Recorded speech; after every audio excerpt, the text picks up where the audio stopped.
നമസ്കാരം. മറ്റൊരു വീഡിയോയിലോട്ട് വീണ്ടും സ്വാഗതം. അപ്പോൾ നമുക്കറിയാം, നമ്മുടെ ഡീപ് സീക്ക്, ചൈനയുടെ പുതിയ AI മോഡൽ ഡീപ് സീക്കിൻ്റെ വരവോടുകൂടി ഒരു ആർട്ടിഫിഷ്യൽ ഇൻ്റലിജൻസ് മേഖലയിൽ വലിയൊരു ഒരു യുദ്ധസമാനമായിട്ടുള്ള പ്രതീതിയാണ്. കാരണം ഓൾറെഡി ChatGPT മൈക്രോസോഫ്റ്റിൻ്റെ ക്യാപിറ്റലിലോട്ട്, പിന്നെ അതായത് US ബേസ്ഡ് കമ്പനീസിൻ്റെ കുറേ AI ടൂൾസ് ഓൾറെഡി മാർക്കറ്റിലുണ്ട്. അതിലോട്ടാണ് ചൈന ഒരു പുതിയ വിപ്ലവം എന്ന രീതിയിൽ ഡീപ് സീക്കും കൊണ്ടുവന്നിട്ടുള്ളത്. കാരണം നമുക്കറിയാം, ഇപ്പോൾ ChatGPT അല്ലെങ്കിൽ ജെമിനിയൊക്കെ യൂസ് ചെയ്യുന്നവരാണെങ്കിൽ അതിൽ പെയ്ഡ് വേർഷനും ഫ്രീ വേർഷനും ഉണ്ട്. പക്ഷേ ഇപ്പോൾ ഡീപ് സീക്ക് വന്നിട്ടുള്ളത് കുറച്ചും കൂടി അഡ്വാൻസ് ആയിട്ടുള്ള ഫ്രീ വേർഷനായിട്ടുള്ള മോഡലുമായിട്ടുണ്ട്. പിന്നെ അത് മാത്രമല്ല, ഇപ്പോൾ നമ്മൾ നോക്കുകയാണെങ്കിൽ ChatGPTയൊക്കെ കുറേ എമൗണ്ട് ഇൻവെസ്റ്റ് ചെയ്തിട്ടാണ് ഈ ഒരു AI മോഡലൊക്കെ ഇൻവെസ്റ്റ് ചെയ്തിട്ടുള്ളത്. പക്ഷേ ചൈനയിൽ നിന്നുള്ള ഡീപ് സീക്ക് ചെറിയൊരു എമൗണ്ട് ഇൻവെസ്റ്റ് ചെയ്തിട്ടാണ് അഡ്വാൻസ് ആയിട്ടുള്ളൊരു AI മോഡലായിട്ട് വന്നിട്ടുള്ളത്. അത് ശരിക്കും പറഞ്ഞാൽ US ഇൻഡസ്ട്രീനെ തന്നെ ഷെയ്ക്ക് ചെയ്തിരിക്കുകയാണ്. അവരെ ഞെട്ടിച്ചു കളഞ്ഞവരെ. അപ്പോൾ ഇപ്പോൾ നമ്മൾ യൂട്യൂബൊക്കെ ചെക്ക് ചെയ്യുകയാണെങ്കിൽ, മെയിൻലി US ബേസ്ഡുള്ള യൂട്യൂബ് ചാനലൊക്കെ ചെക്ക് ചെയ്യുകയാണെങ്കിൽ, ടെക് ചാനലൊക്കെ ചെക്ക് ചെയ്യുകയാണെങ്കിൽ, അവരിപ്പോൾ ഉന്നയിക്കുന്ന ഒരു പ്രശ്നം എന്ന് പറയുന്നത്, പ്രശ്നമല്ല, അവർ ഒരു പ്രൊപ്പഗാണ്ടയാണോ എന്നറിയില്ല, അവരിപ്പോൾ മുമ്പോട്ട് വെക്കുന്ന ഒരു കാര്യം എന്ന് പറയുന്നത്, നമ്മൾ ഡീപ് സീക്കിനോട് നിങ്ങളുടെ കാര്യങ്ങൾ ചോദിക്കുമ്പോൾ അത് ശരിക്കും പറഞ്ഞാൽ നിങ്ങളുടെ പേഴ്സണൽ ഇൻഫർമേഷൻ ആയിരിക്കാം, അല്ലെങ്കിൽ നിങ്ങളുടെ ഒരു കോഡായിരിക്കാം, എന്തിനായാലും നിങ്ങൾ ചോദിക്കുന്ന സമയത്ത് അത് ചൈനയിലാണ് പോയിട്ട് സേവ് ചെയ്യുന്നത്. അത് നിങ്ങളുടെ പേഴ്സണൽ ഇൻഫർമേഷൻ ചൈനീസ് ഗവൺമെൻറ്റിൻ്റെ കീഴിലോട്ട് അല്ലെങ്കിൽ അവർക്ക് കിട്ടുകയാണ്. അപ്പോൾ അതൊരു സെക്യൂരിറ്റി ത്രെട്ട് എന്ന രീതിയിലാണ് ഇപ്പോൾ അവർ മുമ്പോട്ട് വെക്കുന്ന കാര്യങ്ങൾ. പല യൂട്യൂബ് ചാനലിലും ഇങ്ങനെയുള്ള കാര്യങ്ങൾ മുമ്പോട്ട് വെക്കുന്നതായിട്ട് അല്ലെങ്കിൽ പറയുന്നതായിട്ട് കണ്ടിട്ടുണ്ട്.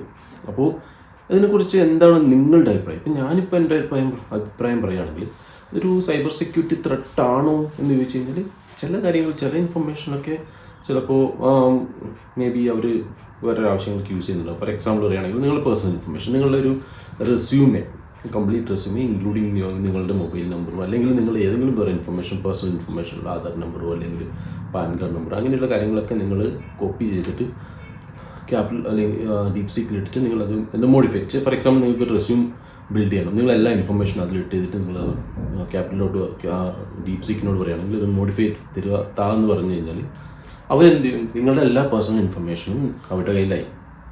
അപ്പോൾ ആ ഇൻഫർമേഷൻ ചിലപ്പോൾ അവരുടെ സെർവറിൽ സേവ് ചെയ്യാം, അവരുടെ ഡേറ്റാബേസിൽ സേവ് ചെയ്ത് വെക്കാം. അത് അവരുടെ ആവശ്യത്തിന് യൂസ് ചെയ്യും. അങ്ങനെ പറയാൻ പറ്റില്ല, കാരണം ഈ ഇൻഫർമേഷൻ പോകുന്നത് ഒബ്വിയസ്ലി ചൈനീസ് സെർവേഴ്സിലോട്ടാണ്. ഇപ്പോൾ ചൈനീസ് ഡീപ് സീക്ക് മാത്രമല്ല, ChatGPT ഏതൊരു AI ടൂളിലും നിങ്ങളുടെ പേഴ്സണൽ ഇൻഫർമേഷൻ കൊടുക്കുന്ന സമയത്ത് നിങ്ങൾ മനസ്സിലാക്കേണ്ട കാര്യം, ഈ ഇൻഫർമേഷൻ അവർ സ്റ്റോർ ചെയ്യും, അവരുടെ AIനെ സ്റ്റഡി ചെയ്യിപ്പിക്കാൻ വേണ്ടിയിട്ട് യൂസ് ചെയ്യും എന്നുള്ള കാര്യം നിങ്ങൾ എപ്പോഴും ആലോചിക്കണം.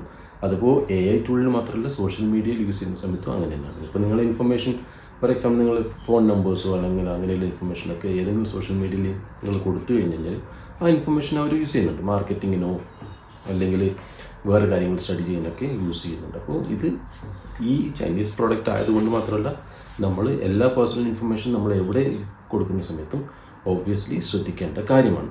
പിന്നെ ഇപ്പോൾ ഡീപ് സീക്ക് ചൈനീസ് പ്രോഡക്റ്റ് ആയതുകൊണ്ട് നമ്മൾ യൂസ് ചെയ്യാതിരിക്കണോ എന്നുള്ളതാണ്.